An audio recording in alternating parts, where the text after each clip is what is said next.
Subscribe कीजिए one India YouTube Hindi channel, bell icon दबाइए और पाइए सबसे पहले खबरें।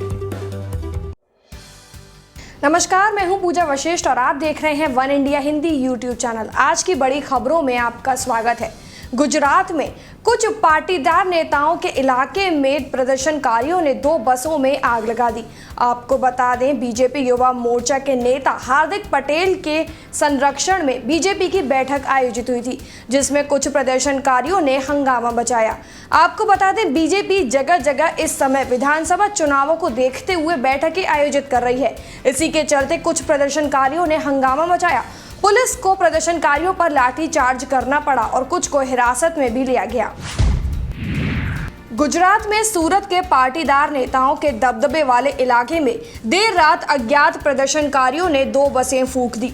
पुलिस ने जैसे ही पाटीदार प्रदर्शनकारियों को हिरासत में लिया, बवाल मच गया। सूरत के पुलिस आयुक्त सतीश शर्मा ने बताया कि प्रदर्शनकारियों ने पुलिस पर पथराव भी किया। हीराबाग सर्किल में 2 बसें फूंक दी गई। इलाके में अब स्थिति नियंत्रण में है। कंट्रोल रूम में एक अधिकारी ने बताया कि पुलिस को लाठीचार्ज भी करना पड़ा। सूरत में पाटीदारों की आबादी 10 लाख से ज्यादा है। पाटीदार समुदाय को 2015 में हार्दिक पटेल के रूप में नया नेता मिला था, जिसने आरक्षण को लेकर पूरे राज्य में आंदोलन किया था। जब से बिहार के सीएम नीतीश कुमार ने महागठबंधन को तोड़कर बीजेपी के साथ नई सरकार बनाई और फिर से बिहार के सीएम बन गए, तभी से पार्टी के वरिष्ठ नेता शरद यादव उनसे नाराज चल रहे हैं। ऐसे में आरजेडी द्वारा आयोजित की गई रैली में भी शरद यादव ने हिस्सा लिया।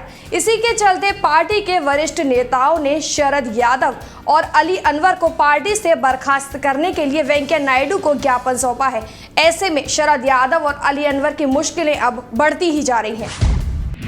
राज्यसभा सचिवालय ने जेडीयू के असंतुष्ट नेता शरद यादव और अली अनवर अंसारी से उनकी पार्टी की इस याचिका पर 1 हफ्ते के भीतर जवाब मांगा है। शरद के पटना में विपक्ष की रैली में भाग लेने के बाद जेडीयू ने राज्यसभा के सभापति वेंकैया नायडू से दोनों को अयोग्य घोषित करने का अनुरोध किया था। शरद के साथ अंसारी ने भी आरजेडी की रैली में हिस्सा लिया था। जेडीयू के महासचिव संजय झा ने कहा कि पूर्व में भी ऐसा चलन रहा है कि राज्यसभा के सदस्यों को विपक्ष के कार्यक्रम में भाग लेने के कारण अयोग्य घोषित किया गया है। उन्होंने बीजेपी सदस्य जयप्रसाद निषाद को उदाहरण दिया, जो आरजेडी की तरफ से चले गए थे। डेरा सच्चा सौदा प्रमुख बाबा गुरमीत राम रहीम सिंह रोहतक की सुनारिया जेल में 20 साल की सजा काट रहे हैं। उन पर 2 साध्वियों से यौन शोषण का आरोप है। इस बीच जब से बाबा राम रहीम जेल में है, तभी से उनकी मुंह बोली बेटी हनीप्रीत इंसा लापता हैं। हाईकोर्ट ने उनके खिलाफ लुकआउट नोटिस जारी किया है। पुलिस उनकी जगह जगह तलाश कर रही है। अब खुफिया एजेंसियों से खबरें ये आ रही हैं कि शायद बाबा की हनीप्रीत श्रीगंगानगर और हनुमानगढ़ में छुपी हो सकती है। बाबा की मुंहबोली बेटी और सबसे खास राजदार की राजस्थान में होने की चर्चा तेजी से बढ़ रही है। खुफिया सूत्रों के अनुसार राजस्थान बाबा का गृह राज्य है। हनीप्रीत वहीं कहीं पर किसी खास व्यक्ति के साथ छिपी हुई है। खुफिया तंत्र के मुताबिक श्रीगंगानगर हनुमानगढ़ में हनीप्रीत के होने की ज्यादा संभावना है। गौरतलब है कि हनीप्रीत के खिलाफ लुकआउट नोटिस जारी हो चुका है। हरियाणा पुलिस उसे देशद्रोह के आरोप में तलाश कर रही है। पुलिस का मानना है कि हनीप्रीत से बाबा के जुड़े कई राज सामने आ सकते हैं। राहुल गांधी अमेरिका दौरे पर थे। इस दौरान उन्होंने कैलिफोर्निया में छात्रों को संबोधित किया।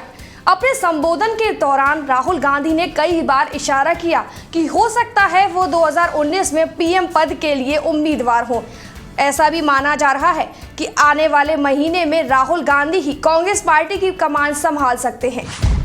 राहुल गांधी का अमेरिका जाना, वहां संवाद करना टीम राहुल की भविष्य की रणनीति का हिस्सा है।